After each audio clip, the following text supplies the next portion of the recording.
É uma palestra que eu estou ansiosíssima. Falei que você é jornalista, que você está aí por, né, fazendo umas coisas de uma série também. Tem toda uma carreira aí por trás, primeira colocada do concurso. Tá todo mundo ansioso aqui porque eu coloquei mó pilha, professora.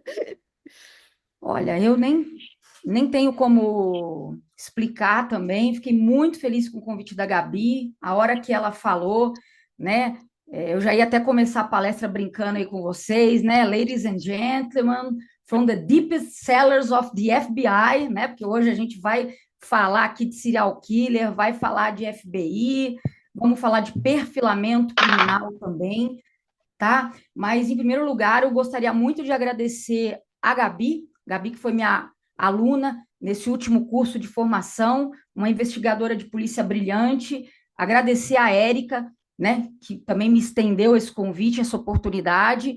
Eu estou sempre palestrando sobre alguns assuntos. Como a Gabi falou, eu sou professora da Academia de Polícia, mas também sou investigadora de polícia, né? E essa disciplina de perfilamento é uma disciplina que, infelizmente, faz um tempo a academia não ministra mais nos cursos de formação. A gente vai tentar voltar com isso. De antemão, já trago uma boa notícia para vocês. Às vezes eu me atropelo um pouco nas notícias já. Eu sou igual um Windows, né? Vai abrindo a janelinha, depois a gente vai fechando, mas no final a ideia é repetir bastante para que vocês guardem. Mas a boa notícia da noite é que recentemente o nosso DHPP, né, a unidade nossa, o Departamento de São Paulo, está com um núcleo de perfilamento criminal. Vejam a importância do perfilamento criminal, né? A ideia aqui hoje é trazer para vocês um pouquinho desse universo pela ótica de uma pessoa, né, que é uma investigadora de polícia e professora da disciplina da academia, e como alguns aqui sabem, fanática por true crime, né, fanática por esses estudos, principalmente da mente criminosa. A questão da mente criminosa, eu não sei explicar por quê. Desde que eu tenho 12, 13 anos, é uma coisa assim que sempre me instigou muito, né? Por que que a gente tem pessoas tão cruéis, pessoas que cometem crimes tão graves, né? Como a Gabi falou, eu estou com alguns projetos paralelos, a gente já vai começar a palestra, porque tem muito conteúdo aqui hoje, até se bobear, renderia duas palestras, mas a gente vai dar uma acelerada. Qualquer dúvida, vocês fiquem à disposição. Hoje eu tenho um Instagram, tá, pessoal, que se chama Predadores da Própria Espécie. Esse Instagram, inclusive, ele está virando também um canal no YouTube. Então, a gente vai começar a gravar vídeos, né? E eu vou fazer um combinado aqui com vocês. Se o canal do YouTube a gente chegar em 200 inscritos até o final de semana, eu vou sortear um copo igual a esse aqui, ó, do Predadores da Própria Espécie. Vou sortear um copo térmico com tampa para vocês, tá? Depois eu vou passar o canal. E hoje, se até o final de semana o Instagram chegar em 150 pessoas, vai a canequinha do Predadores aí também. A gente faz um sorteio, tá bom? O pessoal que estudou comigo sabe que eu sou comprometida nisso, né? A gente promete os sorteios e faz. Pessoal, vamos começar então, tá? Primeira coisa que eu quero falar com vocês, deixa eu compartilhar aqui o primeiro slide. Compartilhar, vocês vão me dizer se está. Só um minutinho. Opa. Compartilhamento, ele está pausado, mas não tem problema não. A gente vai buscar ele lá de novo.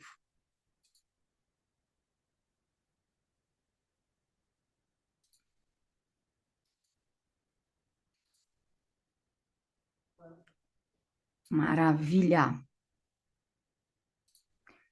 Então, né, já me apresentei brevemente, mas Alexandra Calbilho, nem sei se eu falei meu nome, sou investigadora da Polícia Civil de São Paulo. Como a Gabi falou, eu queria tanto isso, eu queria tanto usar o distintivo, né? Queria tanto ir para a rua, queria tanto investigar, que eu passei em primeiro lugar, foram 2 anos aí de estudo, mas no final deu certo. E também sou professora de diversas disciplinas da academia, tá? Pessoal, aqui eu tenho o Instagram do Predadores da Própria Espécie e o YouTube é o mesmo nome, tá? Predadores da própria espécie. Vamos lá então, pessoal. O que é o criminal profiling? Né? Eu acredito que muitos de vocês que estão aqui hoje, nós estamos com quase 70 pessoas ao vivo, considero isso um número fantástico, fabuloso, agradeço a todos os presentes, né? Então, primeira coisa que a gente precisa entender aqui, eu sei que tem gente que sabe, mas eu também tenho que pensar naqueles que estão interessados em aprender, tá? Então, pessoal, desde que o True Crime, no bom e velho português que a gente conhece como crime real, crime verdadeiro, desde que ele alcançou um status que furou a bolha dos jornais sensacionalistas, porque há 20, 30 anos atrás, até menos, a gente via crime real sendo explorado por jornal sensacionalista. Hoje, a gente vê true crime em filme, a gente assiste em série, a gente tem podcast, a gente tem aula. Muitos dos senhores e das senhoras aqui não são policiais. Alguns têm o desejo e outros apenas se interessam muito pelo assunto, né? Então, o true crime, o crime real, ele alcançou um status que furou a bolha desses jornais sensacionalistas. Mais e mais pessoas demonstram fascínio, pessoal, por esses temas, que antes eram restritos a profissionais da nossa área. Então, quem se interessava por crime real há um tempo atrás? Policial, o perito, o médico legista, né? As pessoas que efetivamente trabalhavam com o true crime. Hoje, não. Eu li uma reportagem, pessoal, há cerca de 2 anos atrás, na Folha de São Paulo, dizendo, inclusive, que a gente tem uma procura maciça de mulheres para que ingressem na perícia e tudo que circunda o mundo da criminalística e da criminologia. Tá? 70% das pessoas interessadas hoje, elas são mulheres. Olha que interessante, tá?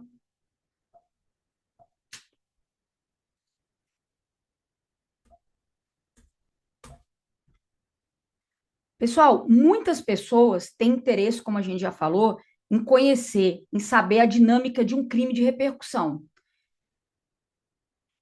Vamos parar para pensar aqui. O caso, por exemplo, da menina Vitória agora. Vamos usar caso bem atual. Foi aniversário da minha mãe agora, domingo, a gente estava comemorando, né? Minhas irmãs vieram trocar ideia, vieram, nossa, mas quem que você acha que matou? Quem que... Então, são crimes, são eventos que chocam e que chamam atenção, que despertam interesse. Pessoas que muitas vezes não são desse universo, mas se interessam, né? A gente se interessa em saber a dinâmica desse crime, qual foi o modus operandi que o criminoso usou? Ele estava sozinho? E as técnicas que a perícia usou? Teve uso de luminol? Teve uso de algum outro item ali para ajudar a elucidar o crime, né? Qual que é a motivação dessa pessoa? Normalmente, as pessoas têm motivação para cometer um crime, né? E o mais importante de tudo, qual que é o perfil desse delinquente, né? Eu acho que acaba virando uma questão de empatia. A gente se coloca no lugar daquela vítima. Por exemplo, a Vitória, que é o crime de maior repercussão agora, né? A gente fica imaginando, poxa, se fosse uma filha minha, se fosse uma pessoa, uma amiga minha, essa menina sofreu, essa menina não sofreu, é inerente, tá? A gente tem empatia. Então a gente quer saber quem é esse criminoso. Eu não quero estar perto dessa pessoa. O que que levou essa pessoa a cometer um crime?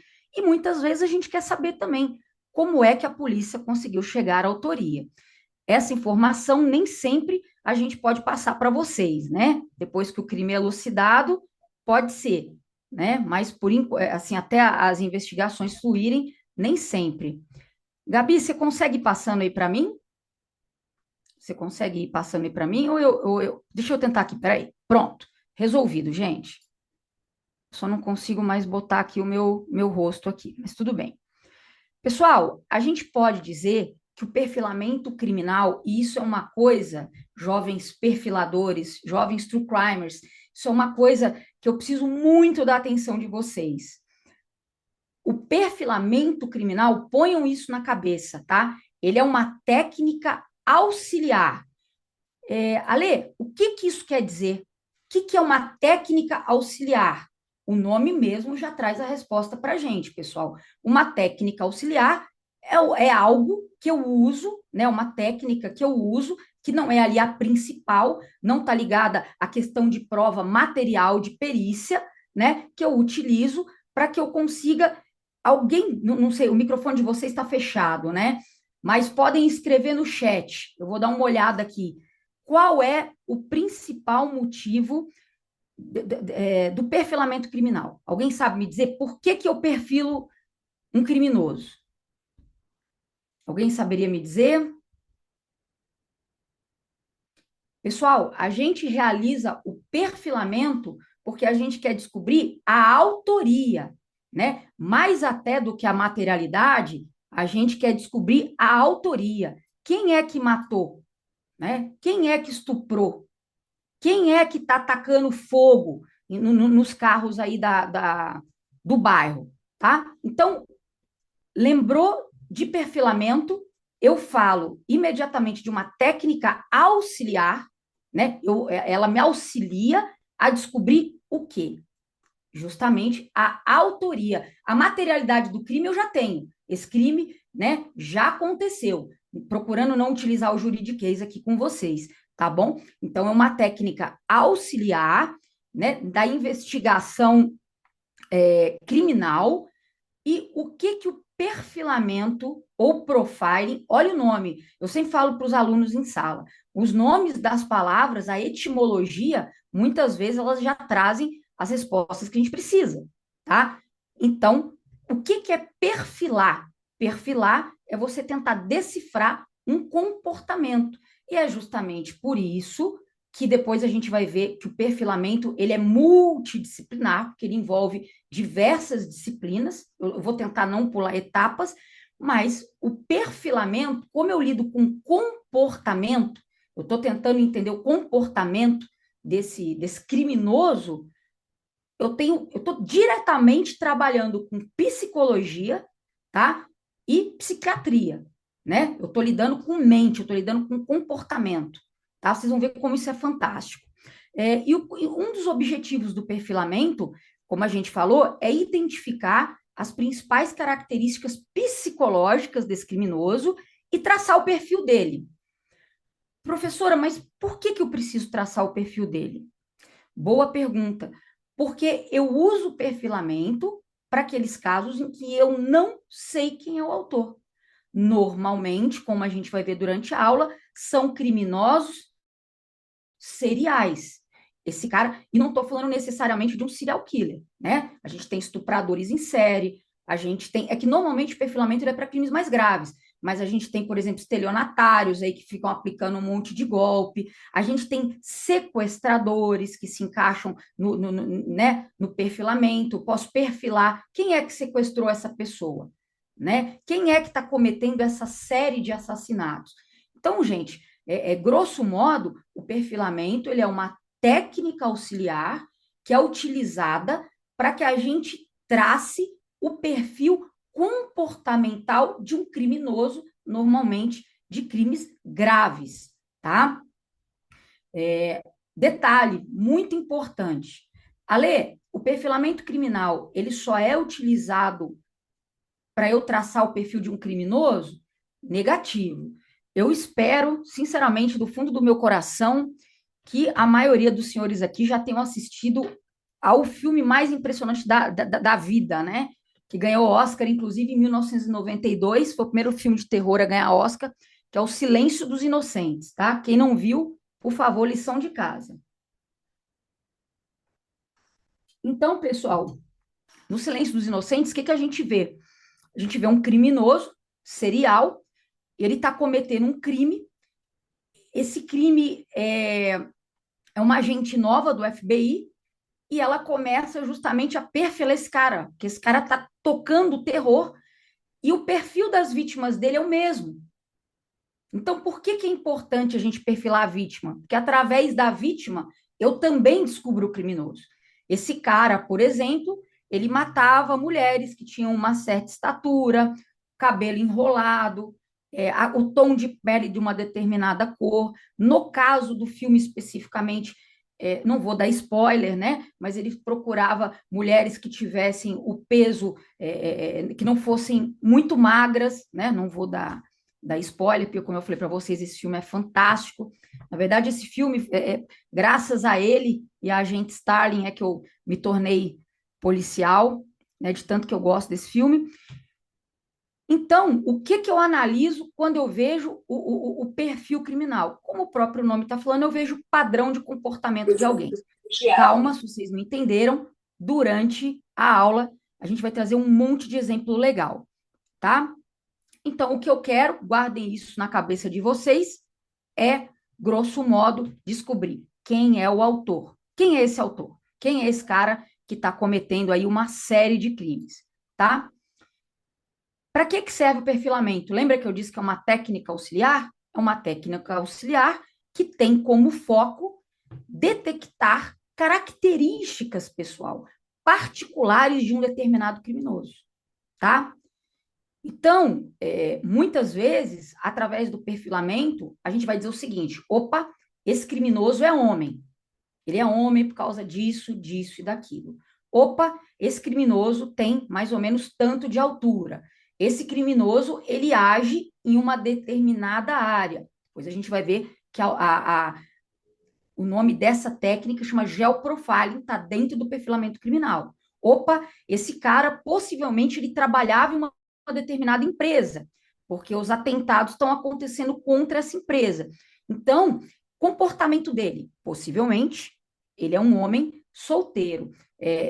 Como eu sei que a palestra vai para o YouTube, eu não coloquei o trecho porque eu fiquei com medo, eu não sei se dá strike, alguma coisa assim, mas no Silêncio dos Inocentes, quando Jack Crawford ele pergunta para a agente Starling, né, quem você acha que é? Ela começa a falar, eu acho que é um homem, eu acho que ele é solteiro, eu acho que ele mora sozinho, porque para fazer o que ele faz ele precisa de espaço, eu acho que ele é um cara que tem problema com a sexualidade dele, ele não aceita a sexualidade dele. Então, isso é o perfilamento, né? O policial ou o psicólogo, o psiquiatra, o criminalista, o criminólogo, ele senta, ele se debruça em cima das provas que ele tem e aí ele começa a perfilar, tá? Ele começa a dizer qual que é o perfil desse determinado criminoso, tá? Então, pessoal, isso acontece com base nos atos cometidos durante e após o crime, tá? Pessoal, é o seguinte, como é que se realiza o perfilamento criminal? É um procedimento de observação sistemática, né? A gente já viu, você tem que observar, né? Observar, colher dados do comportamento dessa pessoa, que também abrange, como eu falei para vocês, o estudo da vítima, do local desse crime, que é o geoprofiling, dos estudos periciais. Olha, essa vítima está sendo sequestrada sempre num determinado horário, o cara está deixando uma marca de sangue, ou, né? Eu uso a perícia também, além da reunião de todos os conhecimentos a respeito desse crime, tá?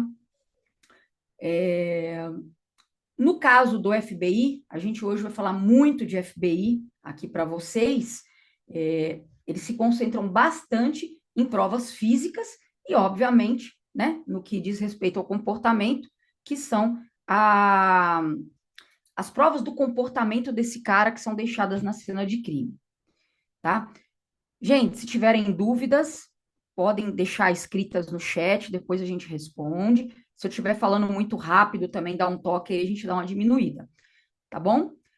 A geografia da vítima, pessoal, os estudos, a geografia do crime, os estudos sobre a vítima, as particularidades do criminoso, além dos relatórios que nós, policiais investigadores de polícia, além da perícia, nós produzimos, ajudam a compor essa técnica. Afinal de contas, o cara vai lá, olha o local de crime, olha, não, eu acho que é uma pessoa assim, assim, assado, eu acho que pode ser uma pessoa que teve um grande, como é que se fala, sentimental, ele foi, tá muito magoado, ele foi muito machucado sentimentalmente. Não é assim, né? Para você poder perfilar, você tem que entender aonde esses crimes estão acontecendo.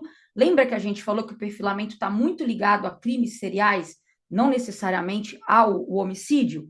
né? Eu tenho que estudar a vítima, porque eu já falei para vocês, quem são essas vítimas? São mulheres com o mesmo padrão? São mulheres com padrão diferente? Tem que estudar as particularidades desse criminoso. Ele é um criminoso organizado? Ele é um criminoso desorganizado? Espera aí. Se ele é um criminoso desorganizado, pode ser que ele também sofra de algum problema psiquiátrico, né? Então tem que ficar atenta. Cada detalhe conta para quem perfila, tá? Relatório policial, o perfilador tem que ler para que ele entenda aquela dinâmica. Perícia, tem que dar uma olhada em laudo. Tudo isso ajuda, né, a quem está perfilando, tá bom? Mais uma vez eu digo, não é assim, a pessoa entrou na polícia ou a pessoa é um psicólogo recém-formado e ele já está apto a sair por aí perfilando. Não. O perfilamento criminal, o profiling, né, como os americanos chamam, ele exige uma experiência, tá? É o que a gente chama na polícia, os policiais que estão aqui sabem disso, a gente chama de tirocínio. Ale, o que é tirocínio? Tirocínio é justamente a prática adquirida no decorrer da atividade. Então, você muitas vezes, o investigador de polícia, o escrivão, o agente, a gente já antevê algumas situações. A gente já sabe mais ou menos sobre aquilo. Por quê? Porque a gente tem experiência empírica, a gente tem experiência prática naquilo, tá? Outra coisa, pessoal, quanto mais acesso a bons bancos de dados, melhor é para o perfilador, né? Porque ali eu jogo no meu banco de dados, no meu Muralha, no meu SPJ, em outros aqui, e vou vendo, opa, esse cara já foi preso por cometer crimes semelhantes a esses há 10 anos atrás. E agora ele foi solto e esses crimes voltaram a acontecer na mesma área, tá? Latrocínio, por exemplo. Você, aí você começa a fechar o cerco, tá bom? Pessoal, essa é uma pergunta que eu tenho certeza, caramba, gente, a gente está batendo quase 80 pessoas. Que maneiro. Demais, muito legal. Agradeço a cada um de vocês. Pessoal, tenho certeza que muitos, principalmente os que não são policiais ou psicólogos, estão se perguntando: Ale, mas eu posso perfilar?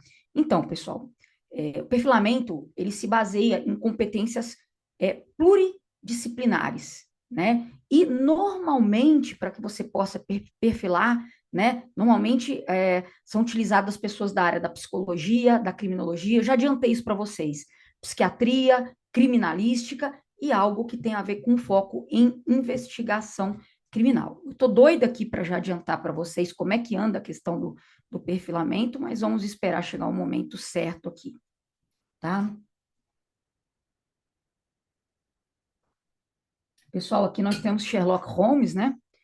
Um dos maiores investigadores da ficção de todos os tempos, tá?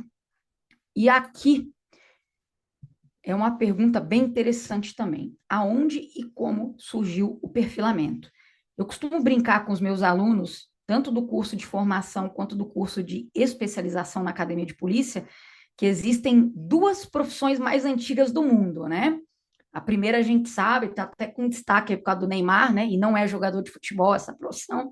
E a segunda é dos policiais, né? Existe polícia desde que o mundo é mundo, talvez não com distintivo, não com Glock na cintura, mas desde que o mundo é mundo.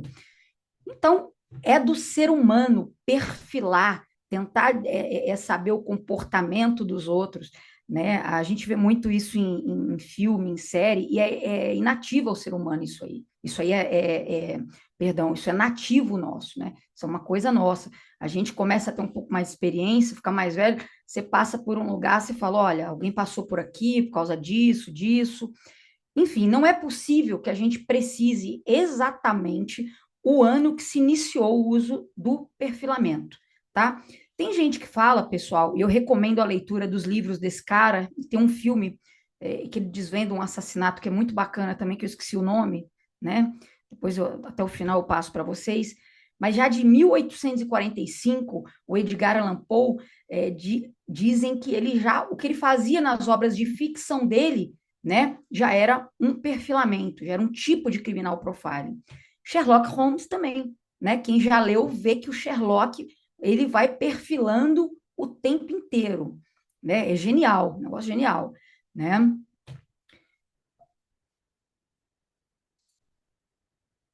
Lá pelos idos de 1480, portanto, no fim já fim da Idade Média, né, começo da Idade Moderna, o que acontece na Inglaterra, meus queridos perfiladores, não deixa de ser uma espécie de perfilamento. E euzinha aqui posso provar isso para vocês, tá? Durante a Inquisição, o que foi a Inquisição? A caça às bruxas, né? Entre outras coisas, não dá tempo da gente se aprofundar aqui, a pretexto de condenar aquelas mulheres que eram mais libertárias, que já queriam pensar um pouquinho mais fora da casinha, o que o pessoal fazia? Fogueira. E aqui, pretexto, bruxaria. Tá, mas qualquer mulher, não, a gente tem que inventar alguma coisa para queimar essas mulheres na fogueira. Então, eles perfilavam. A mulher que possuía animais de estimação, né, principalmente gatos e gatos pretos, né, eram demônios, elas eram bruxas. Aparentemente, para eles, para aqueles inquisitores, essas mulheres elas sofriam de problemas mentais e mentiriam, seriam mitomaníacas, mentiriam compulsoriamente.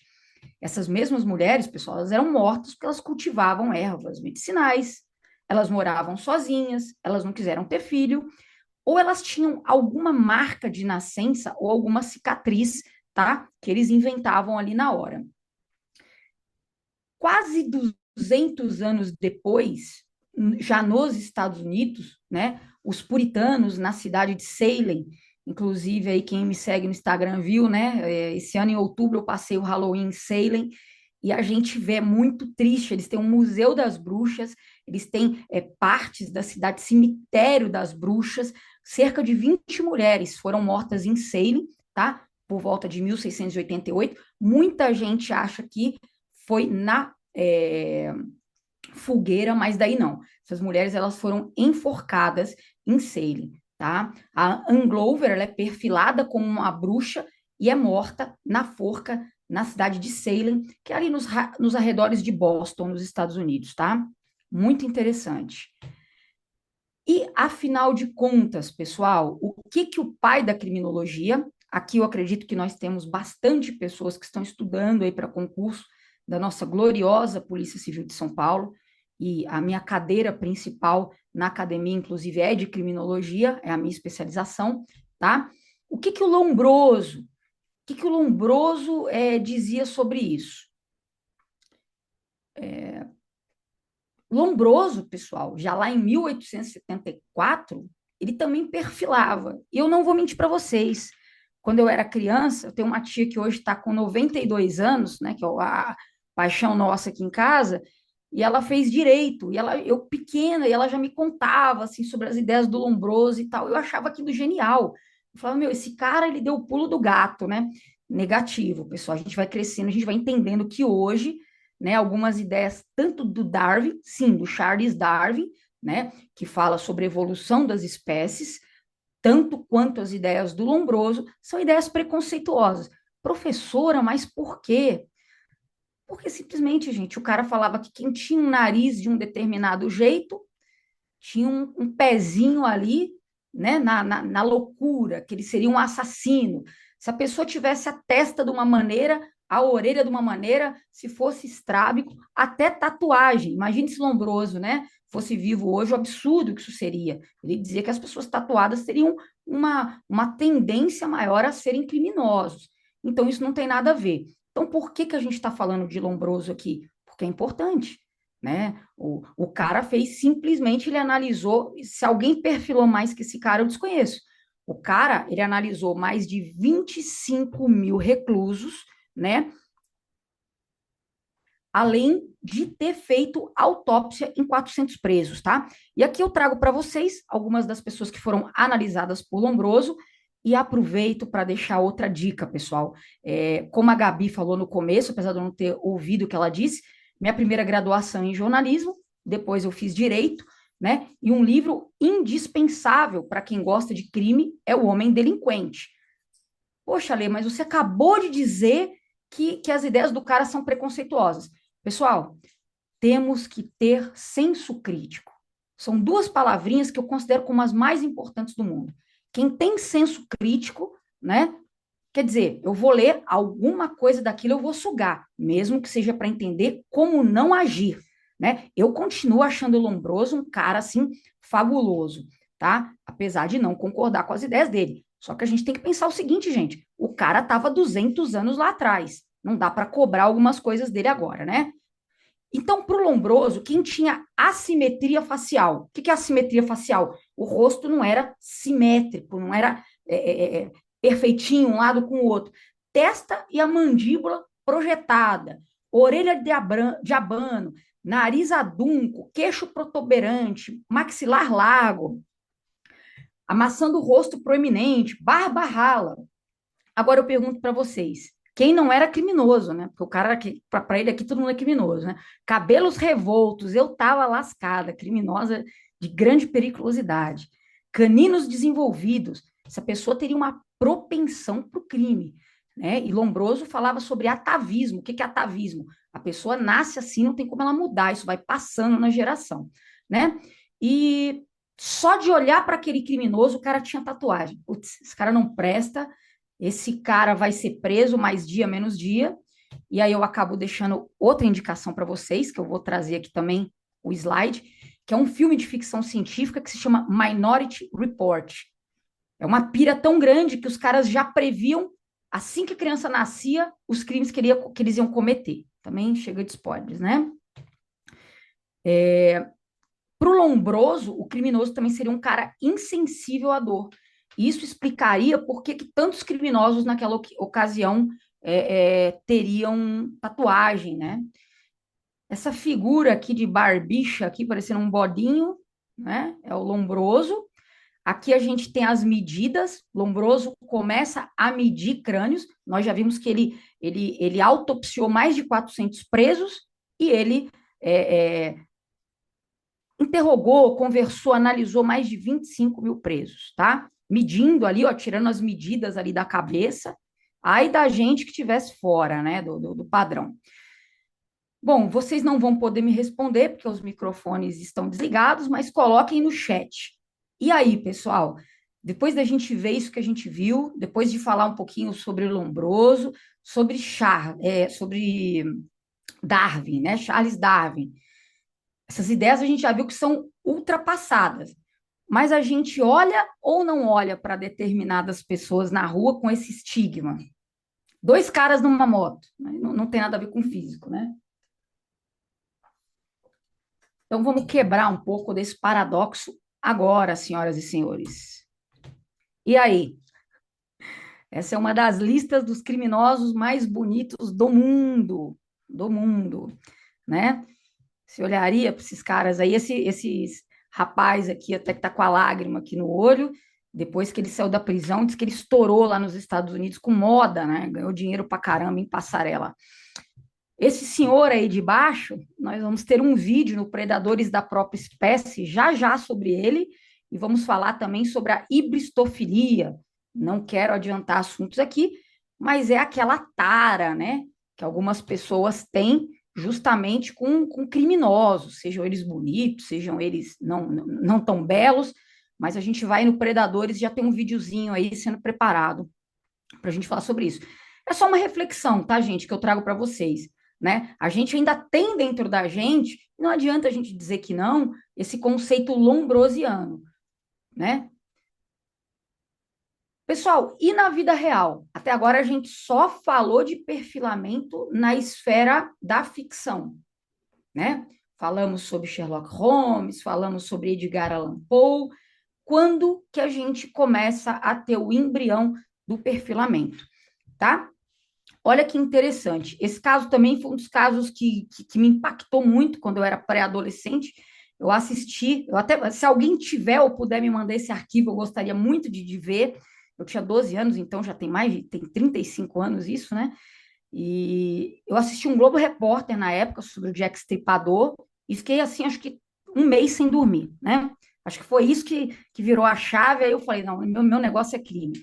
Então, existia um psiquiatra chamado Thomas Bond, né? E a polícia britânica na época, na época vitoriana, né, na Inglaterra, eles chamam esse cidadão, esse psiquiatra, algo como a gente que já assistiu o Alienista, né? The Alienist já viu também, né? Mais ou menos parecido. Para que esse cara conhecesse, descobrisse a autoria de quem era o assassino de Whitechapel. E vocês podem achar que não sabem, mas é nada mais, nada menos que Jack o Estripador. Como a gente sabe hoje, o Thomas Bond não conseguiu descobrir quem era esse cidadão que até hoje povoa aí tudo no que diz respeito a true crime, né? Há controvérsias sobre quem foi e quem não foi, depois a gente pode até bater um papo sobre isso, né? Dizem que recentemente, mas eu acho que não chegaram a essa autoria, não. Esse livro aqui eu baixei, não, né? Baixei, não, eu comprei. Esse livro aqui eu comprei, porque a professora, não, eu não faço isso, não baixo nada, só compro. E tô lendo esse livro, né? Graças à palestra que a gente está trocando ideia aqui hoje. É um livro que eu estou gostando demais. Esse cara aqui, o Walter C. Langer, ele foi chamado por um serviço, né, de estratégia durante a Segunda Guerra. Aliás, para quem já estuda, eu sei aqui que eu estou falando para um público que pode não ser necessariamente de policiais, mas eu tenho muita gente aqui, pessoas que são interessadíssimas e tem estudos aí já criminológicos, pessoas que estão estudando criminologia, né, pessoal da psicologia aí também. Então, os Estados Unidos, calma aí, gente, deixa eu voltar. O que eu quero dizer aqui é o seguinte: a Segunda Guerra Mundial, ela foi fantástica para que a gente trouxesse novos direitos humanos, novas formas de investigação, uma série de coisas que eu não posso nem me alongar aqui, que senão a gente ficaria até amanhã batendo papo sobre isso, tá? A questão aqui, deixa eu resumir, que eu sou um pouco prolixa, né? O Langer, ele é chamado para que ele trace um perfil de um dos maiores criminosos, não o maior criminoso de todos os tempos, Adolf Hitler. Então, esse é o livro, tá? Para quem quiser comprar, ele tem em português. E o Langer, ele vai traçando o perfil do Hitler para os americanos, tá? Bom, 10 anos depois, né? A Segunda Guerra Mundial acabou em 1945, então cerca de 10, 12 anos depois, a gente tem esse cara aqui que eu particularmente considero como um dos maiores gênios de todos os tempos da criminologia, né? É o James Brussel. Toda vez que vocês ouvirem falar em perfilamento criminal, vocês vão ouvir falar do James Brussel, tá? O James Brussel, pessoal, ele foi chamado por essa galera aqui, ó. Vocês estão vendo aí? Deixa eu colocar aqui, ó. New York Police Department, né? Polícia de Nova York chamou o Brussel. Por quê? Porque simplesmente durante 15 anos agiu impune na cidade um cara chamado de Mad Bomber.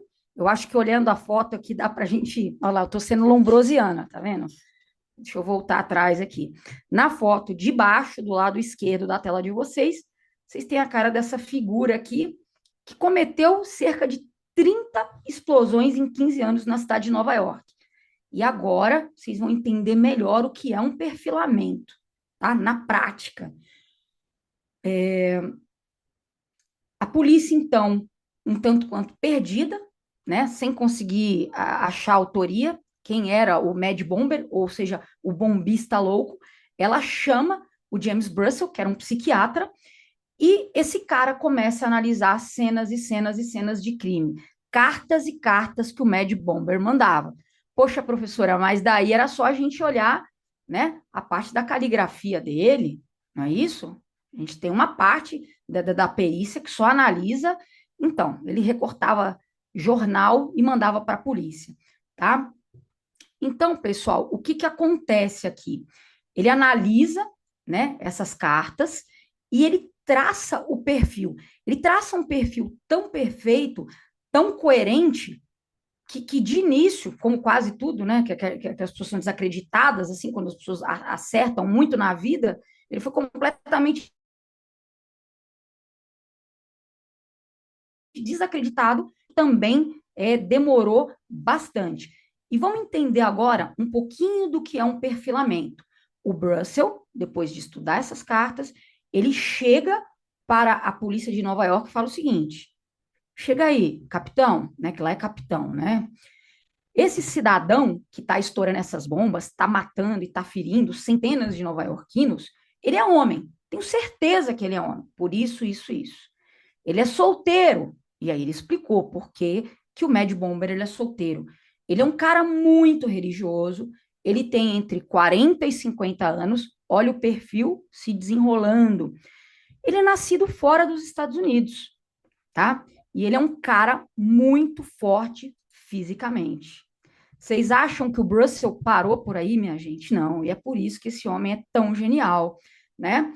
Ele disse que o criminoso devia morar com algum dos irmãos e foi além. Ele falou o seguinte: esse cidadão, ele é ex-empregado ou ele ainda está empregado, né, na companhia de energia elétrica da cidade de Nova York, porque ele está muito pé da vida com a companhia. Tudo acontece ali perto. Muitas vezes são funcionários da companhia que são atingidos. O primeiro atentado foi contra a sede da empresa. Olha a cabeça do cara, olha o trabalho, o detalhe, a precisão do perfilador, né? Realmente não é uma coisa para qualquer um, com uma pessoa que está despreparada, né? Ele disse o seguinte, que o Mad Bomber não era um cara antissocial, não era aquele cara totalmente antissocial, mas ele seria, assim, um cara tímido, né? E falou o seguinte, pode ser que ele sofra de paranoia, um cara paranoico, tudo é com ele, né? Estão me perseguindo, estão, né?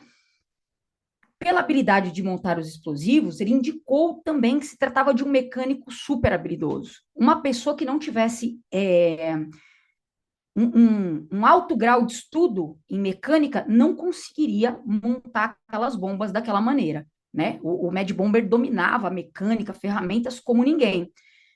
E, acreditem se quiser, o Brussel falou assim, esse cara usa terno, ele comete todos os atentados dele com terno, tá? Ainda seria um cara desinteressado por mulheres, e aqui eu não estou dizendo que ele seria uma pessoa homossexual, mas ele não teria interesse, né, em uma vida afetiva, e esse cara ele teria uma educação de nível médio, né, nem nível superior, e nem nível muito baixo, tá? Adivinha o que, que aconteceu, pessoal? A polícia de Nova York cascou o bico, não levou a sério e descartou tudo que o Brussel tinha dito, tá? Falou que o Mad Bomber seria o oposto disso, seria um cara violento, seria um criminoso desorganizado e seria um cara agressivo, tá? O George Metzik, que é o Mad Bomber, confessou os seus crimes e foi detido num centro psiquiátrico, tá? O mais incrível dessa história, o perfilamento feito pelo Brussel coincidiu em quase 100% com as características do Mad Bomber, tá? Para eu não ficar aqui alongando muito essa história, mas agora eu acho que na prática vocês entenderam o que que o perfilamento faz, né? O que que um profiler faz. Deu, acho que para entender bem a questão da idade, a questão do comportamento. Olha, um cara agressivo, não é um cara agressivo, é um cara paranoico, um cara religioso, né? Muito religioso. O Brussel, eu não posso usar essa palavra aqui, né? Porque mas ele era tão fantástico, né? Que ele descobriu a identidade de outros assassinos em série. Curiosamente, eu tenho uma ligação íntima com esse cidadão que está aí, entre aspas, com Albert de Salvo, porque durante 10 anos nós moramos em uma rua que se chamava Albert de Salvo, né? Albert de Salvo, em Campinas. E isso sempre, como eu estou sempre estudando assassinos em série, isso sempre chamou muito a minha atenção. Esse cara é o Estrangulador de Boston. Fica aqui mais uma indicação para vocês. Salvo engano, é no Max, né, no HBO Max, tem um filme de 2023 que conta a história do Estrangulador de Boston, tá, pessoal? 20 anos depois, também em Nova York, a gente tem o Murray Miron, que foi essencial para... aqui eu vou passar um pouquinho mais rápido, né? Eu sei que a gente gosta muito, a gente é maluco por assassino em série, né? Mas nós somos mais doidos que eles, mas, enfim. O filho de Sam, né? Que foi aquele cara que ele achava que o vizinho do cachorro incorporava um demônio, ele pegava uma calibre .44 e saía matando e esfaqueando pessoas pelas ruas de Nova York, né? O Murray fez uma análise psicolinguística das cartas também enviadas dele e ajudou a entender também o que motivava esse cidadão no cometimento de crimes. Agora a gente está entrando na parte que vocês mais gostam, né? Que seria justamente o embrião da técnica de perfilamento, como a gente conhece hoje, como a gente vê nos filmes, nas séries e nos podcasts, né? Aqui, ao lado esquerdo, em cima, a gente tem o pessoal do Alienista. É uma série incrível. Esse filme aqui também, quem não assistiu tem que assistir, o Seven. Embaixo são os inocentes, tá? E, obviamente, vocês já deveriam estar aí me xingando na cabecinha de vocês, né? Poxa vida, ela esqueceu de Mindhunter. Não, jovens, não esqueci de Mindhunter. Inclusive, como nada é por acaso, né? A gente gosta de botar algumas referências aí, mesmo que escondidas. Aqui a gente tem uma foto, e essa foto, ela me traz também alguma coisa bem interessante, porque em 2013 eu estava no setor de homicídios, né? Eu trabalhei algum tempo, quase 3 anos, no setor de homicídios de Osasco, e alguns policiais da Polícia Civil de São Paulo foram chamados para fazer um curso com o FBI. E eu tive esse privilégio, né? Eu fui uma das policiais escolhidas e fiz esse curso lá com 2 agentes do FBI e uma psicóloga, né? A equipe deles é formada. E por que eu estou dizendo que isso me remete a essa época, essa figura desse índio aqui? O FBI, ele é mais ou menos, não sei se vocês sabem, como a nossa Polícia Federal. Então, eles investigam crimes, né, federais, inclusive crimes de reserva indígena. E o primeiro crime que a gente teve que avaliar era justamente de um indígena que foi morto dentro da sua reserva com um tiro de calibre 12 que estourou o queixo, a mandíbula dele. Então, essa imagem me remete muito a esse curso que eu fiz, né?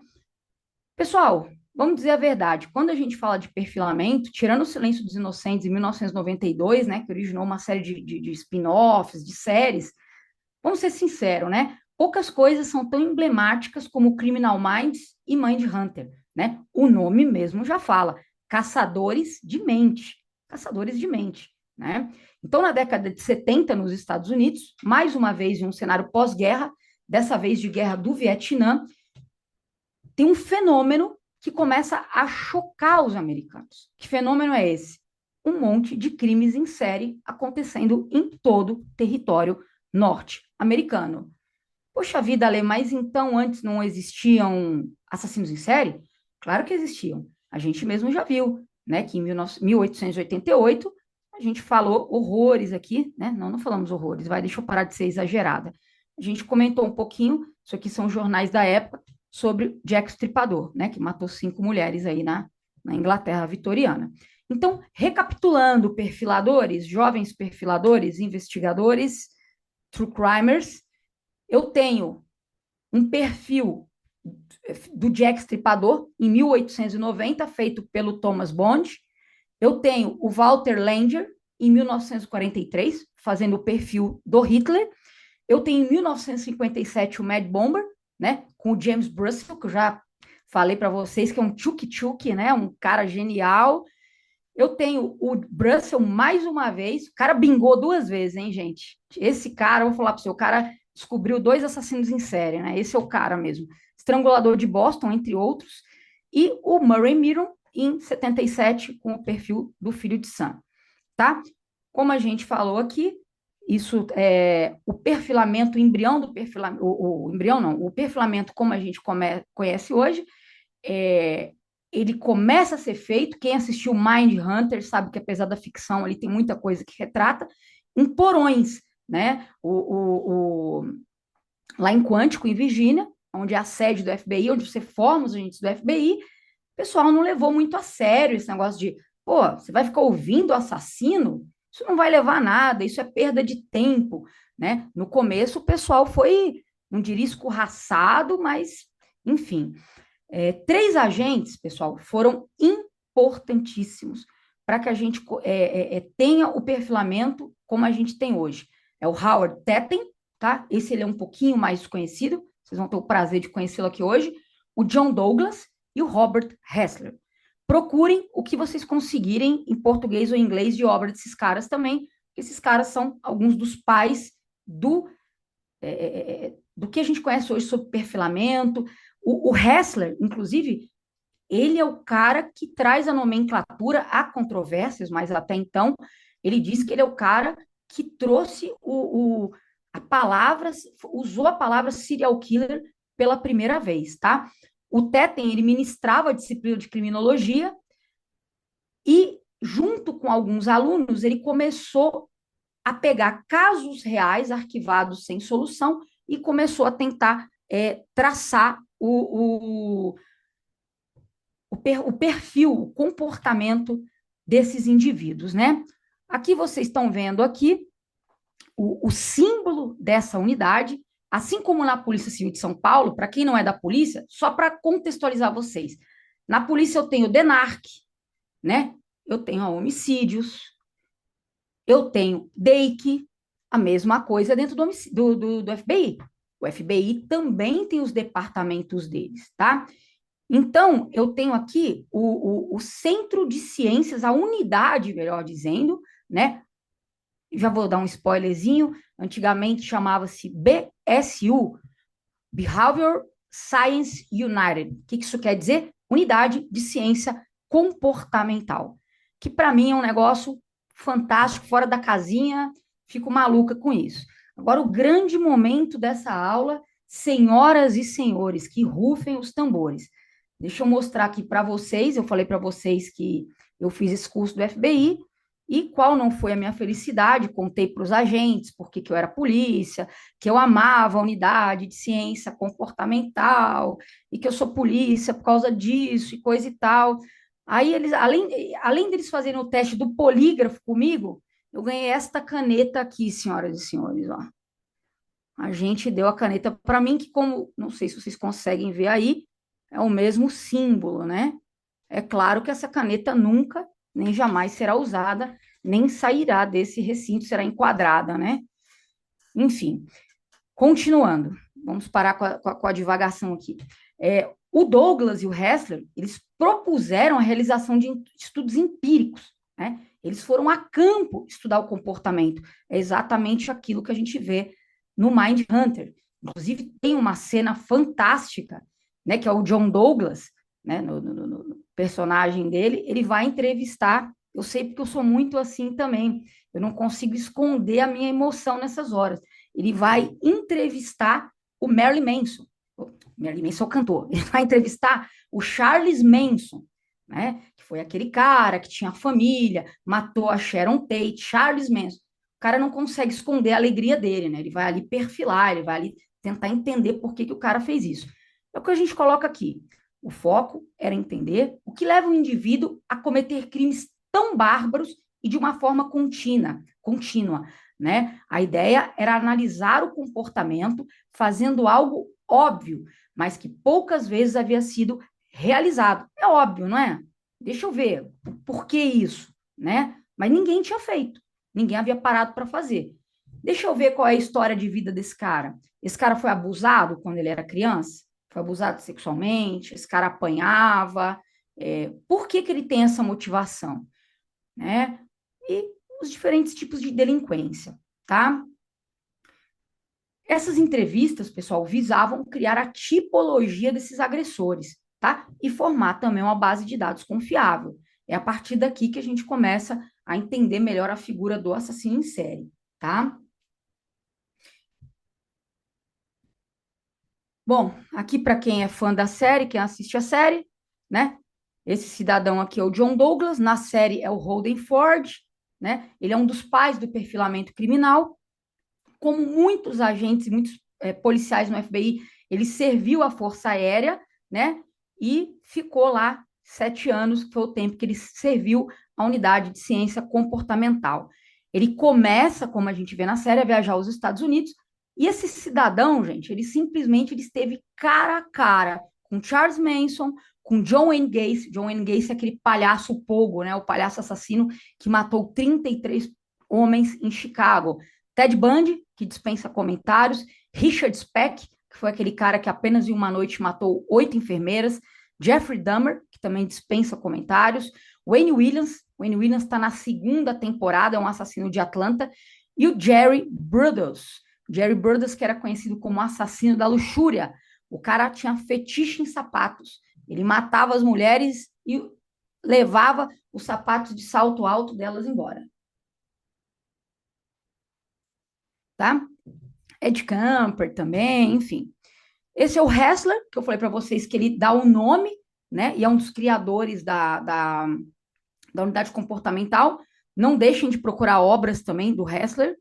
E aqui é a única mulher aí do trio, né? É a doutora Anna Torv, na série, mas que é a psicóloga Anne Burgess. Como eu já falei para vocês, quando eu tive esse curso aqui no FBI de uma semana com os agentes, eram 2 agentes e uma psicóloga, né? Essa é a maneira como a unidade de ciências comportamental trabalha, ou há 13 anos atrás, ao menos, trabalhava, né? Essa mulher, ela focou no estudo das vítimas, isso, como eu já falei para vocês, nós vamos ver, é muito importante também, tá bom? Lembra quando eu falei para vocês da importância do senso crítico, que sem senso crítico a gente não é nada, né? A gente é enganado, a gente pensa que está certo e está errado, e a gente tem que ter senso crítico até para perceber essas situações. A ciência, pessoal, é a libertação, né? É a nossa libertação. O estudo, a ciência, quanto mais estudo, quanto mais coisas cientificamente comprovadas a gente tem, melhor é, né? E a doutora Anne, ela traz justamente esse caráter mais científico para esses estudos, que ainda hoje muita gente diz que não tem, que carece no FBI esses estudos. Isso aqui é um pouquinho de quântico também, tá? Em 1978, eles põem em funcionamento esse programa de perfis psicológicos. Em 1982, eles recebem uma bolsa grande do Departamento de Justiça dos Estados Unidos para continuar com o trabalho dele, e como eu falei para vocês, hoje chama-se BAL, né? Que chama-se Unidade de Análise Comportamental. Aqui, se vocês forem malucos como eu trouxe o link aqui, e essa é a página oficial do FBI que recruta e explica, né, o que é o perfilador, o que é análise comportamental, né? Inclusive, eles abrem aí, né, dentro da página tem como você se candidatar a ser um agente, não um perfilador, tá, gente? Como eu já falei para vocês, o perfilador ele tem que ter mais um tempo, né? Aqui você tem toda a história, então essa é a página em inglês do FBI, tá? Pessoal, quando a gente está nesse alinhamento inicial de ideias, destacam-se o trabalho do Dr. Milton Newton, tá? Ele fala sobre o geoperfilamento forense. Esse mapa que vocês estão vendo aí são das mulheres mortas pelo Jack o Estripador, né? Onde os corpos foram achados em Londres. E com isso a gente consegue geoperfilar a área de atuação do criminoso, tá bom? Mais ou menos isso. 1985 também é uma data tremendamente importante para o perfilamento criminal. Aqui a gente passa a falar de outro gênio, que é um psicólogo chamado de Dr. David Canter. Esse cara está vivo até hoje, ele tem 81 anos e ele dá aula na Universidade de Liverpool. Né? Eu não vou mentir para vocês, o sonho da minha vida hoje é conseguir fazer um mestrado, né, nessa universidade e estudar com esse cidadão aí, porque eu acho que deve ser uma experiência de zerar a vida, né? O Canter, ele atende os pedidos da polícia de Londres. Vocês veem que muitas vezes a polícia se socorre quando ela não tem o perfilador, a gente vai explicar melhor isso, né? E eles estavam investigando um cara que era conhecido como Railway Rapist, que é o estuprador da rodovia, né? Mais ou menos assim.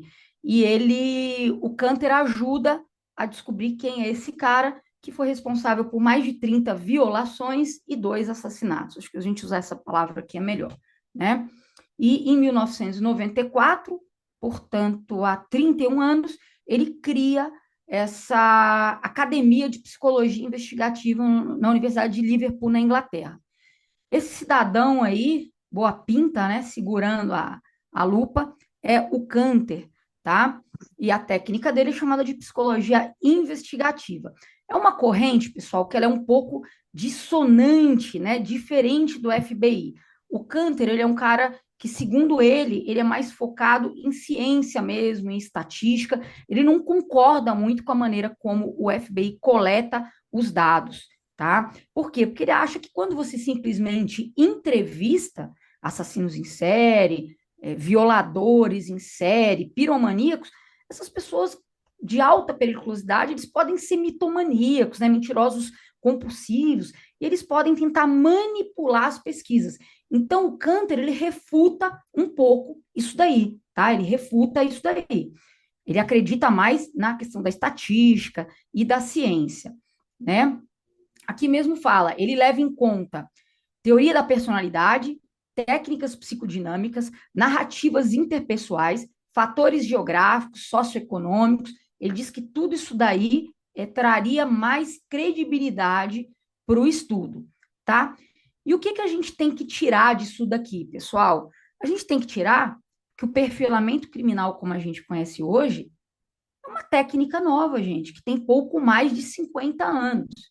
Eu costumo dizer o seguinte: o direito, por exemplo, é uma ciência, porque tem um método científico, né?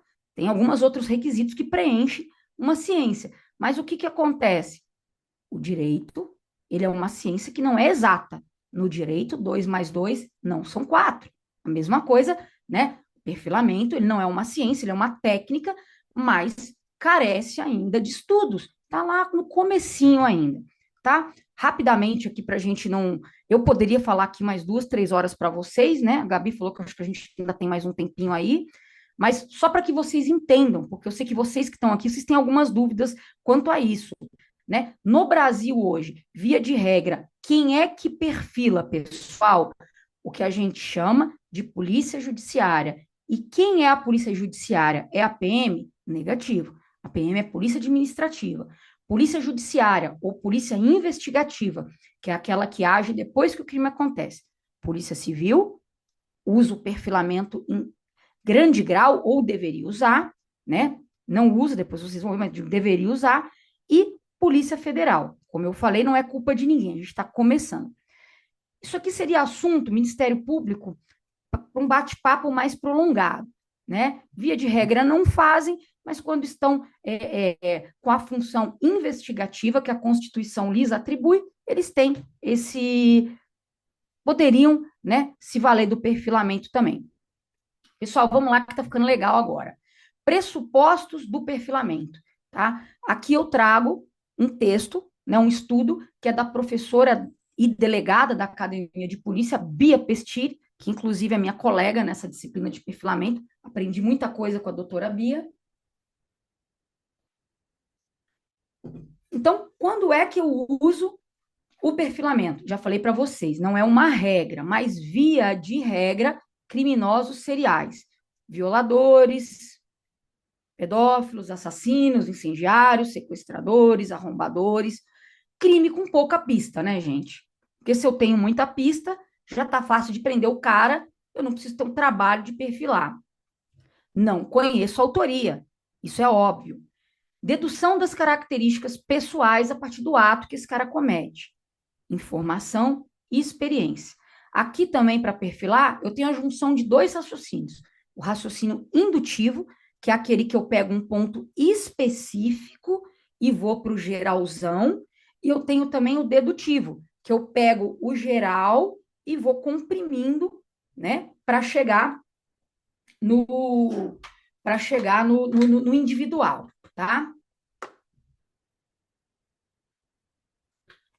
Objetivos do perfilamento, gente.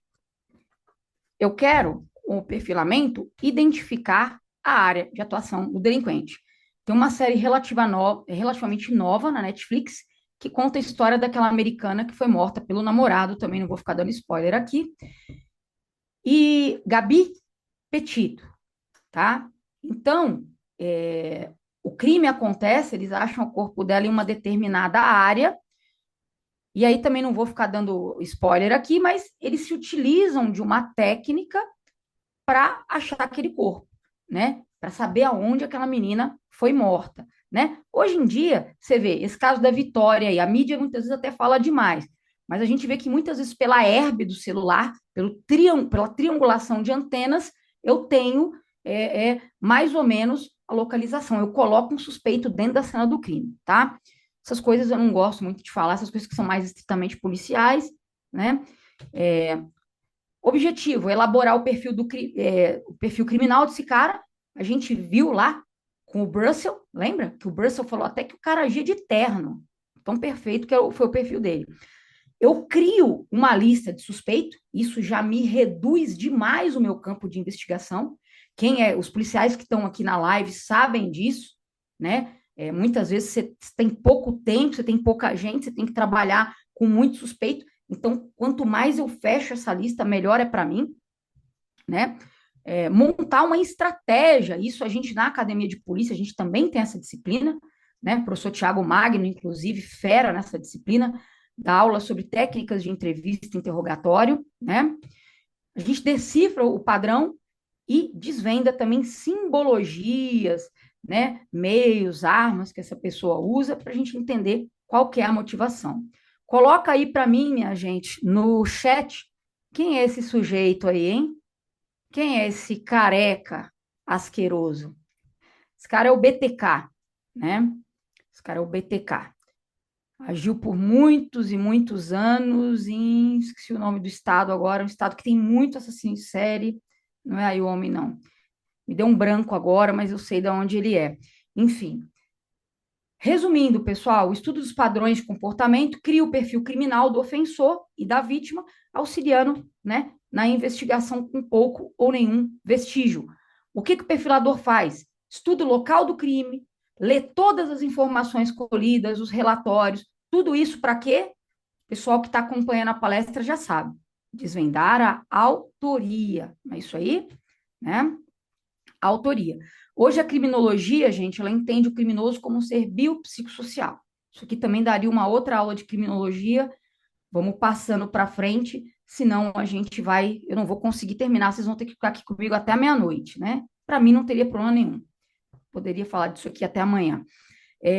Olha que curioso isso aqui, gente. Às vezes a gente não se dá conta disso. Hábitos regionais podem influenciar muito o trabalho de um profiler, principalmente um país como o Brasil, onde a gente tem as dimensões de um continente. Um criminoso da região norte, por exemplo, ele pode ter um modo de agir diferente de um cara da região centro-oeste, tá?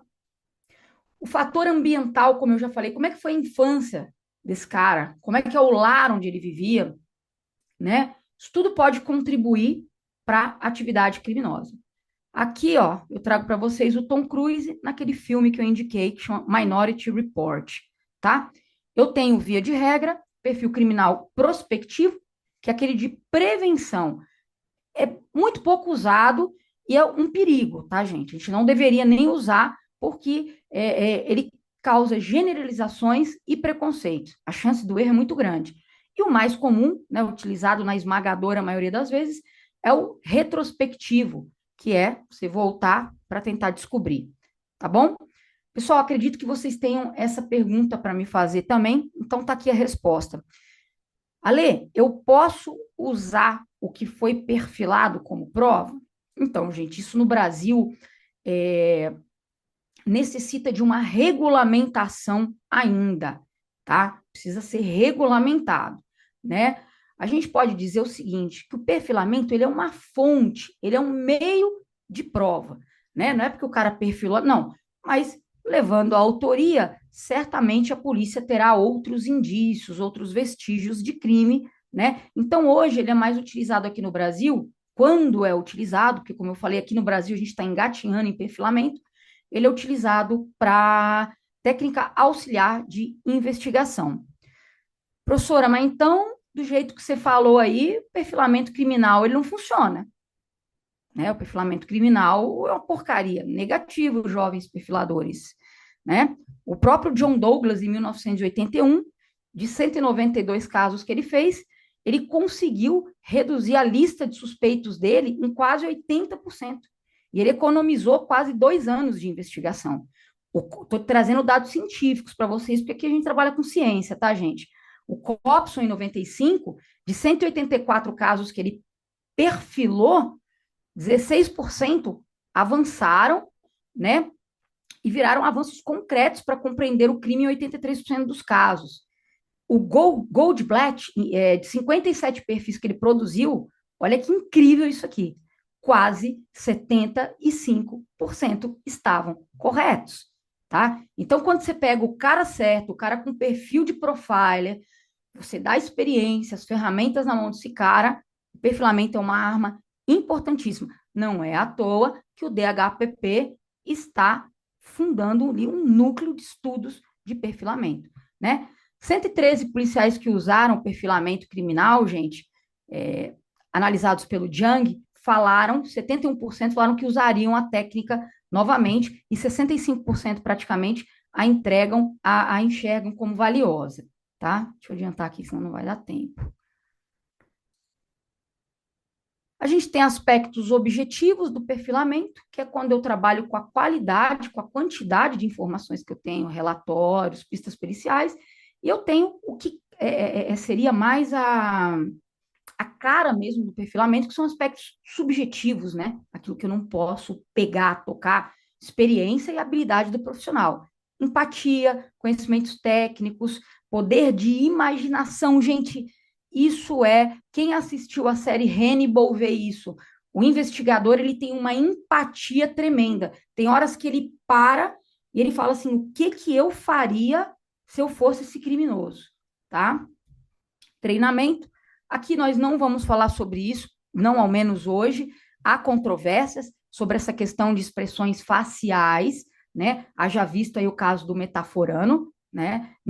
Dizem aí por os estudiosos que não é uma ciência, é uma pseudociência, mas o fato é o seguinte, gente, a primeira impressão, via de regra, é aquela que fica, né? Primeira impressão quase nunca pode ser modificada. Aí eu trouxe a nossa querida Chloe aí olhando para todos nós com uma cara de desconfiadíssima, falando quem é essa doida que não para de falar com esse microfone com 500 milhões de LEDs, né? Apenas 3 segundos depois, pessoal, que a gente olha para uma pessoa, a gente faz a avaliação dela, né? Só que isso é muito mais profundo, isso daria um curso, né, gente? Isso daria um curso. Vamos lá. Aqui também eu trouxe para vocês, a título de curiosidade, tá? Não vou mentir para vocês, já aprendi muita gente por conta, às vezes, ali de um trejeito, de uma coisa que a pessoa fala, mas isso não basta. Isso tem que ser um pontapé. Eu não sei se está lá dedo, gente, mas isso tem que ser o tchan para que o policial vá atrás de provas materiais, tá? Costuma-se dizer o seguinte: a pessoa que está mentindo, e é o que eu digo, a gente não pode generalizar, porque cada um é um, mas dizem que normalmente a pessoa que mente não mantém contato visual, olha fixamente, pisca muito, gagueja, modifica o tom de voz, a boca fica seca. Você vê, eu tô aqui, tô com todas essas características, eu não tô mentindo para vocês. A pessoa sua excessivamente, trava gestos, cruza braço, esconde as mãos, a pessoa fica vermelha, fica coçando o nariz, cobrindo a boca, né? Se contradiz. Então, assim, muitas vezes você está perfilando, ou se o policial está ali num interrogatório, numa entrevista, que os alunos sabem que são coisas diferentes, né? Fica atento aos sinais, mas você não pode jamais bater o martelo e falar, esse cara está mentindo. Não, é um alerta, tá? Não vai dar tempo da gente ver isso aqui hoje, né? Porque senão eu vou, como eu falei para vocês, a gente vai até tarde. E isso aqui é uma pseudociência por enquanto. Essa série é interessantíssima também, é Lie to Me. O personagem é um especialista em detecção de mentiras, é um policial especialista, né? E aqui só para a gente ver a tristeza, por exemplo, né? As pálpebras da gente ficam caídas, os cantos dos lábios ficam voltados para baixo, o nojo, né? O nariz da gente se franze, a bochecha fica puxada para cima, a gente fica, né? Ser humano dificilmente, né? A não ser que o cara seja um psicopata, a gente acaba demonstrando as nossas expressões, os nossos sentimentos.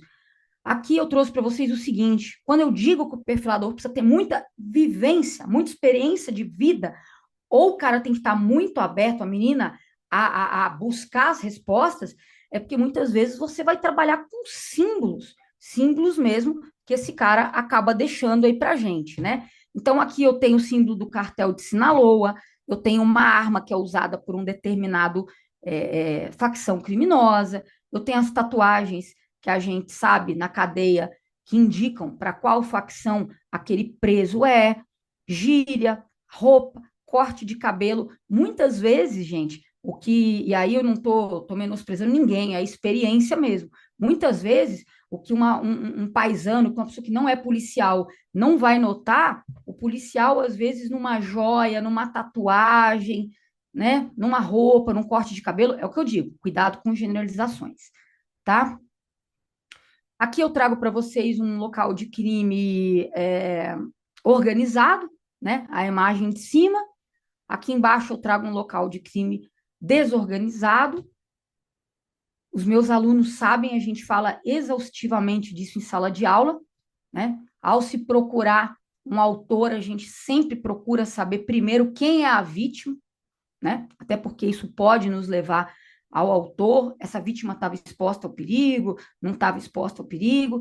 O bom policial e o bom perfilador, ele tem que ter empatia, ele tem que se colocar no lugar tanto da vítima como do criminoso para entender, né? Pessoal, essa frase vocês já cansaram de ouvir. Até a doutora Luciana, né, que ministra aula comigo na Academia de Polícia, deu recentemente uma aula para vocês sobre o corpo falar, né? O local também fala muito. Você vê, o local organizado diz uma coisa, o local desorganizado muitas vezes diz outra, né? O local organizado, por exemplo, o que que eu posso inferir? Esse cara, ele planejou, esse cara, ele premeditou, ele deixou poucos vestígios, porque ele não quer ser pego, ele é um cara mais hábil. Já um local desorganizado, o cara não planejou, muitas vezes ele entrou ali, saiu pisando em cima de tudo, pegou uma faca da cozinha para fazer de arma, né? Será que isso foi um improviso? Será que esse cara é um maluco, né? Para mais uma vez, né, a minha mestra, a professora Beatriz Pestilli, a escala de análise investigativa criminal, ela tem que ser feita uma avaliação do crime, né? Uma análise crítica da vítima, já falamos diversas vezes disso, olhar os relatórios, avaliar o laudo necroscópico, né? Sugestões de investigação a partir do perfil. Já falamos aqui um pouquinho sobre o geoprofiling, né, gente? O que a gente tem que saber aqui é o seguinte: o investigador ele vai mapeando a região para saber se é um criminoso só, se é uma gangue, uma facção, né? Para que a gente entenda, muitas vezes no Brasil, não posso mentir para vocês, infelizmente, crimes que têm conexão, recentemente prenderam, né? O maior serial killer de Alagoas. Nós vamos ter um vídeo sobre esse cidadão também, e ele agia ali na mesma área, né? Vou dar uma adiantada aqui, gente, porque eu sei que vocês querem falar sobre serial killer, né? É o que o povo gosta, é o que a gente gosta, né? Mas eu acho que vocês entenderam bem o conceito de profiling geográfico, né? Foi o Canter que expande essa ideia e ele viu que muitas vezes o criminoso ele tem uma área de atuação, um triângulo, né? Normalmente ele não sai ali daquele local, nem sempre, já falei que não é uma ciência exata, né? E muitas vezes, pessoal, já falei para vocês do caso da Gabi Petito, né, das herbes, e esse criminoso, a gente sabe que é o seguinte, criminoso, via de regra, é burro e preguiçoso, né? Então, a polícia tem que se antever e tem que ser inteligente. Por quê? Porque, via de regra, muitas vezes os caras trabalham com o princípio do mínimo esforço, que é o quê? O delinquente, ele queria uma distância não muito longa da sua casa, tá? A não ser que seja um crime encomendado ou algo do gênero, né? Pessoal, estamos caminhando para o fim, né? Devemos ter mais uns 10 minutinhos aqui. Eu já passei horrores do tempo, mas aqui é o que o povo gosta, aqui é o que o povo quer. Ladies and gentlemen, tipos de serial killers. Então, gente, para o manual de classificação de crimes do FBI, aliás, vocês podem baixar o manual de comportamental, se eu não me engano, tem um dos manuais do FBI que eu tenho aqui baixado, não me lembro o nome agora, mas é possível baixar também. Diz o seguinte, gente: é serial killer quando há 3 ou mais eventos separados em 3 ou mais locais distintos, com um período de calmaria entre os homicídios. Resumindo, o cara ou a menina comete 3 ou mais homicídios que formam uma série, né? Em locais que são diferentes, com um período de congelamento emocional entre as mortes. Então, eu falo em quantidade, eu falo em lugar e eu falo em tempo. Ale, você concorda com isso? O conceito de serial killer, pessoal, vocês vão ver aqui embaixo, estava, pelo menos, tramitando no Senado uma PL, um projeto de lei, que queria acrescentar no artigo 121, que trata sobre o homicídio, queria trazer um tipo penal, né, que conceituaria a figura do assassino em série, né? E isso não aconteceu ainda, então no Brasil a gente não tem esse embasamento para dizer, e o que que eu entendo? Eu entendo realmente que você tenha que ter uma quantidade de crimes. Agora, por que que, quem sabe quem é esse cidadão aí? Ah, vocês já leram, assim não vale, tá escrito aqui. Esse cara é o Chico Picadinho, né, gente? Ele matou, e como o nome dele diz, né? Ele esquartejou 2 mulheres em São Paulo, tá? Salvo engano, nos anos 70. Agora eu pergunto para vocês, o Chico Picadinho ele tem 2 crimes, 2 homicídios bárbaros, que ele tem o mesmo modus operandi. Inclusive, ele agiu no mesmo lugar, no apartamento dele. Vocês acham que se esse cara tivesse solto, ele não ia continuar matando? Então, é aquilo, ele pode não ser um serial killer da classificação do FBI, né? Ele só cometeu 2 crimes, mas ninguém tem dúvida. Eu estava conversando com a Gabi sobre um caso que aconteceu em Goiás, acho que nós vamos ter tempo para isso também, mas né, o cara já estava indo para o segundo crime igual assim que foi solto. É a mesma coisa o Lázaro, eu fiquei louca da vida quando o Lázaro, lá de Goiás também, né, que agiu em Goiás, o pessoal, o serial killer, até a Gabi falou que eu estou envolvido em um projeto, né, um projeto sobre o Pedrinho Matador. O Pedrinho Matador é assassino em série. Não é, gente, não é. Né, os conceitos para assassino em série, eles são diferentes. O cara, ele não quer uma vantagem econômica, né? Os motivos do cara é uma caça. Esse cara, ele é um caçador, né? Ele quer aquela vítima que se enquadre naquele perfil que ele busca. Vocês sabem o que dá mais prazer para esse cara? Não é nem a relação sexual, tampouco o homicídio da sua vítima. É toda a preparação que ele faz até que ele consiga o que ele quer, tá? Esse é o assassino em série. Classificando essa galerinha, a gente tem em primeiro lugar aqui os visionários, né? A gente tem o queridão aqui, o filho de Sam. Esse aqui é um brasileiro, né? A gente tem que trazer um brasileiro também. Como assim nós não vamos trazer um brasileiro? Não pode, né? Esse é o Marcelo, né? Conhecido como o Vampiro. Quem não conhece essa história, procure ver também. O Vampiro de Niterói. Matou diversos meninos, tá? Esse cara, eu tenho 4 classificações para. Nós já estamos acabando, tá, gente? Não vou me aprofundar muito, não vou acabar aí com a noite de vocês também, não. Mas esse cara, a classificação dos homicidas, dos serial killers, são 4. Primeiro, o visionário. O nome mesmo já me diz, tá? Esse cara, ele sofre de delírio, ele sofre de alucinação, ele tem visão, ele escuta uma voz que diz assim, que nem o filho de Sam, né? Não, o cachorro do meu vizinho era o demônio. Ele falava assim: saia hoje e mate tantas pessoas, tá? Esses delírios, na maioria das vezes, eles têm origem psicótica e o assassino pode não ter um motivo real. É igual o Marcelo. O Marcelo diz que parece que Deus mandava ele matar os meninos. Já não me lembro, não posso falar com precisão, tá? Em muitos casos, eles acham que eles estão seguindo ordem de entidades superiores. Ou ainda, olha isso, que doideira. Ele acha que ele está proibindo uma catástrofe, que é o caso desse queridão aqui à nossa direita, né? É o caso desse cidadão aqui à nossa direita, que é o Herbert Mullin. Ele saiu matando pessoas na Califórnia porque ele ouviu uma voz que diz o seguinte: se você não matar Herbert, nós teremos um terremoto de proporções épicas, né? Então vai lá e fala, não, faça sacrifícios humanos, tá? Esse outro carequinha aqui, nada contra os carecas, viu, gente? Que já é a segunda vez que eu falo, nada contra os carecas. Esse cara aqui é o cara que é o maior, agora é serial killer. Falei que nós vamos bater um papo sobre ele no canal, o maior serial killer de Alagoas, tá? É um missionário. Esse cara, gente, ô Ale, mas qual que é a diferença do visionário para o missionário? Gente, o visionário é o cara que é o psicótico, ele tem visão. Algum ente superior vira para ele e fala: faça tantos homicídios, mate essa menina, senão vai acontecer uma tragédia. O missionário não. O missionário é aquele cara preconceituosão que acha que tem uma missão. Ele deve extirpar alguns grupos da sociedade. Ele deve matar gays, ele deve matar prostitutas, ele deve matar negros, imigrantes, mulheres.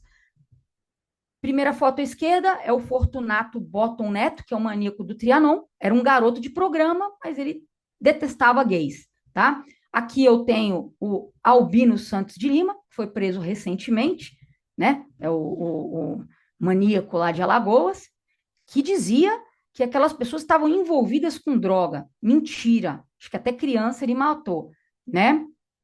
E aqui a gente tem uma cena clássica de Seven, né? O personagem que é o John Doe, só a título de curiosidade, né? A gente gosta de umas curiosidades.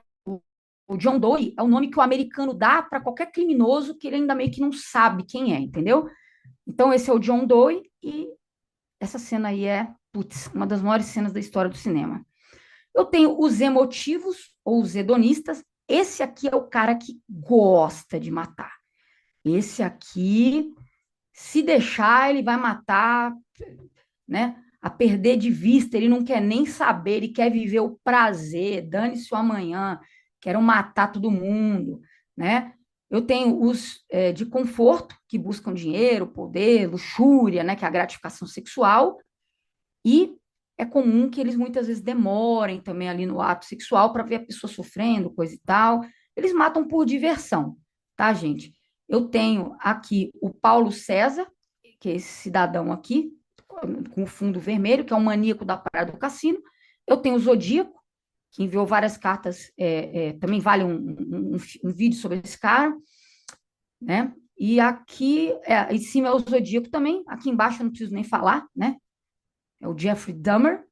E o Zodíaco, em uma das cartas que ele mandou para a polícia da Califórnia, ele falou o seguinte: eu mato pessoas porque é muito mais divertido do que caçar. O homem é o animal mais perigoso de todos.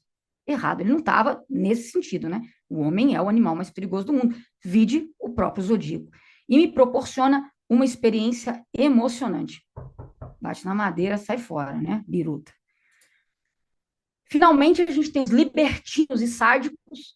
Ale, mas você botou o Jeffrey nos dois? Sim, eu classifico o Jeffrey Dahmer como um grande sádico, né? O cara tem uma necessidade incontrolável de torturar, de maltratar. Ele quer dominar. Gente, vocês, aqui eu posso falar, né? Não temos crianças aqui. Vocês sabem que o Dahmer, ele injetava na cabeça das pessoas uma solução com o intuito de deixá-las como se fossem zumbis, mortos-vivos, por mais tempo, para que ele pudesse abusar mais tempo delas, mas estando no comando, ele queria estar no comando, queria prolongar a morte dessa vítima, tá? Ele queria mutilar, torturar. Infelizmente, esses caras, eles cometem parafilias assim, né? São pessoas que têm parafilias. O cara comete canibalismo, o cara comete necrofilia, Ted Bundy, Maníaco do Parque mesmo, o Jeffrey Dahmer, o Dennis Nielsen, que é um cara lá da Inglaterra, né? O assassino de Muswell Hill, e o Samuel Little, que é esse senhorzinho aqui embaixo, não se enganem pela idade dele, esse cara cometeu 93 assassinos, ele é tido como um dos maiores serial killers dos Estados Unidos. Uma salva de palmas para o meu slide, que era para ser um ciclo, e sabe-se lá Deus o que isso virou, né? Mas eu juro para vocês que eu caprichei, ficou umas 3 horas nesse slide. Agora, pessoal, né, para a gente encerrar, eu tenho a fase do ciclo do serial killer, né? Como é que é muito parecido com o ciclo da violência doméstica, tá? Então eu tenho, puxa, passei aqui. Eu tenho aqui que ele perde a noção da realidade nessa fase áurea, chamada de fase áurea. Ele tá ali pensando, é aquilo que eu falei para vocês, quem que eu vou matar? Eu quero uma mulher assim. Essa noite eu não consigo me controlar, eu preciso sair. Aí ele compra a corda, ele planeja, ele imagina na cabeça dele, ele matando aquela mulher, aquele homem, ele fala assim, eu preciso. Ele vai ficando nessa fase, cada vez mais recluso, cada vez mais antissocial, tá? Segunda é a fase da pesca, né? Ele começa efetivamente, ele sai às ruas de carro, a pé, ele começa a ver quais são os horários da minha vítima, que rota que eu posso fazer para fugir, no caso de ser um criminoso organizado, né? Terceira fase é a fase galanteadora. Ele começa a seduzir, a enganar a vítima, né? No caso, o cara para o carro, ele trata aquela mulher, ou se ele está em busca de uma prostituta, de uma maneira super gracinha, bacana.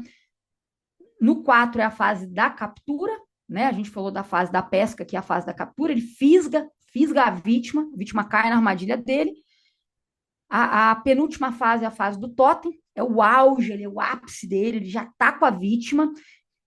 Aqui ele mata a vítima e aqui ele começa, né? Como aquele rapaz, o que tá vivo também, o Antônio, né?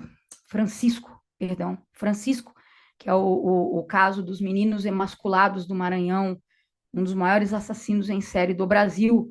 Ele começa a guardar, com ele foram achados shorts, camisas, todas cortadas, um padrão, documento, né? O maníaco do parque não estava com documento de uma das vítimas, que ele joga na privada e dá descarga. Aí depois, gente, o cara já fez tudo isso, só que matar é uma compulsão para ele. O cara é um adito, o cara é um viciado em matar. Então aí é o pós-crime, é a fase da depressão, é um vazio, é um eu quero mais, né? A emoção acaba e tudo mais, né? A título de curiosidade, né, que a gente nunca tem que presenciar nada assim, mas o FBI diz que quase 80% do método utilizado por serial killers nos Estados Unidos é através do estrangulamento. Eu achei melhor botar essa foto aí do que outras que eu tinha, né? Tá? É comum que o serial killer já tenha vivido esse crime inúmeras vezes, ele costuma ter modus operandi e ele também tem uma assinatura, que são coisas diferentes. Se vocês quiserem, um dia a gente pode falar sobre isso, né? E a questão do troféu que eu acabei de falar. Aqui é minha ídola suprema, né? A gente Clarice Starling.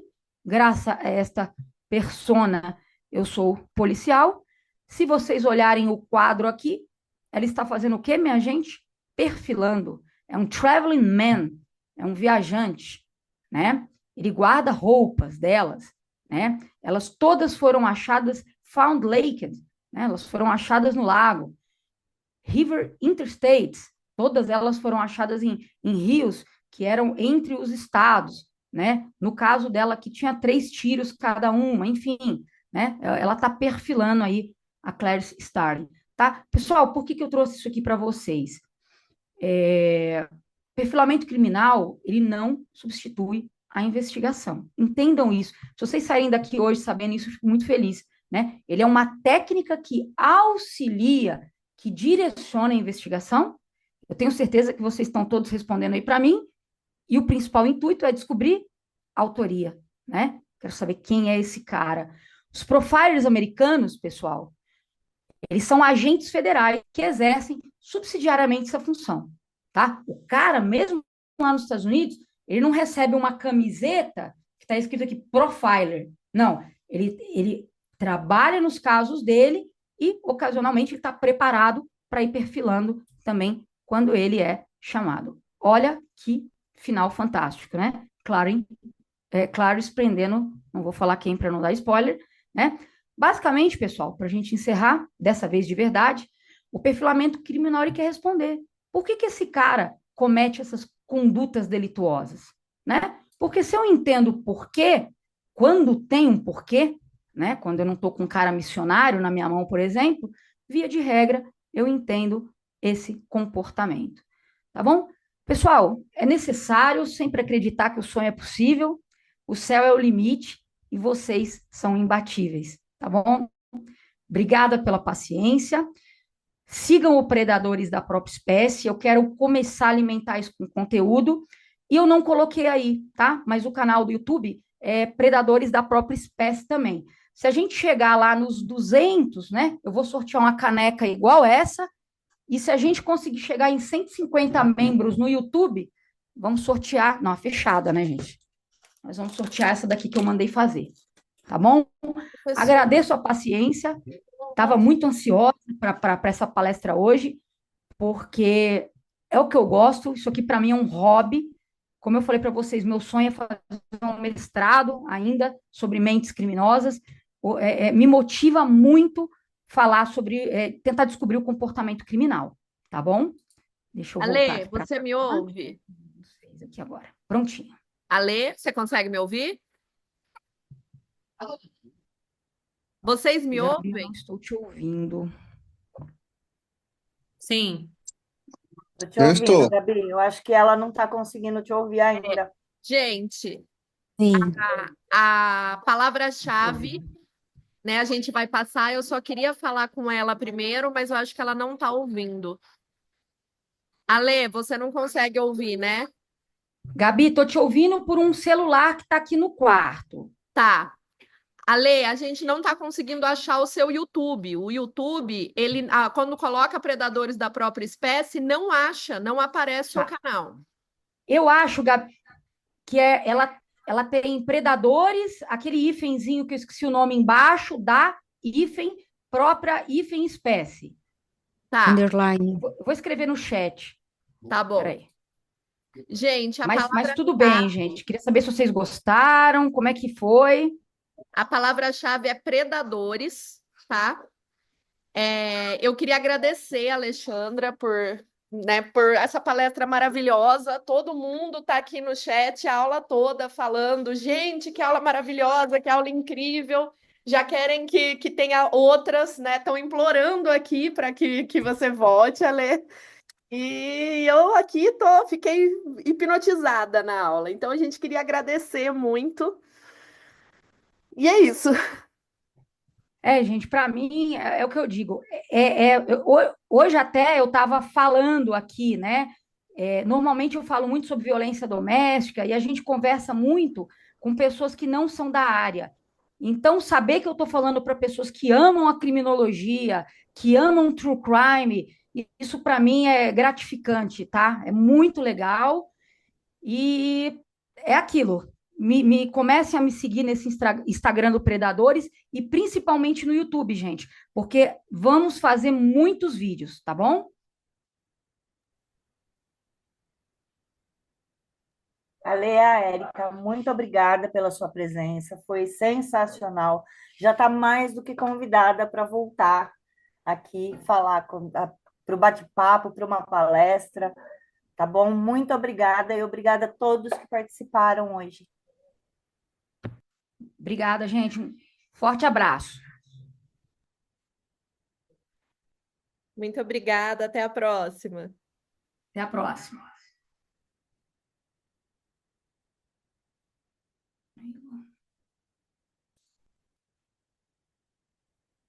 Deixa só eu voltar aqui para a aula. Peraí. Deixa eu fechar o